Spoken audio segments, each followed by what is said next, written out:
If your goal is to accelerate your income, full-time roles have a structural problem that most people don't notice until many years later. This is where the gap between full-time roles and contract work starts to matter a lot. Most people default to a full-time employment because it feels safer, and it's because that's all you know. You get salary, you get benefits, a sense of stability, and early on, that can make a lot of sense. There's nothing wrong with starting there if you're learning and getting good experience, but if your goal is to accelerate your income, full-time roles have a structural problem that most people don't notice until many years later. That means if you're doing excellent work, your income growth is throttled by company policy, not by your performance. Contract work operates very differently.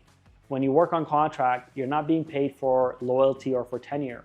You're being paid for delivery. Companies hire contractors to solve a problem, to move something forward or handle a surge in the work.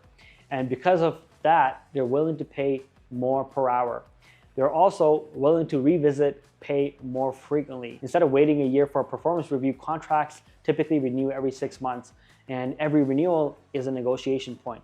That creates leverage that simply doesn't exist in most full-time roles. On one contract, I started at around $70 an hour, and then 6 months later, when the contract came for renewal, I got the rate increased to $85 an hour. That's more than 20% increase in just 6 months. Try getting that in a salaried role without switching companies entirely. It almost never happens. It worked because I had delivered consistently, reduced problems for the client, and made myself difficult to replace. So when renewal time came around, the rate increase made sense to them. They pay more because replacing a good contractor is expensive and very risky. If you're already embedded and you understand the system and things are running smoothly, paying a higher rate is often cheaper than starting over with someone new. But if you're solid, contract work becomes one of the fastest and most legitimate ways to increase your income in project management.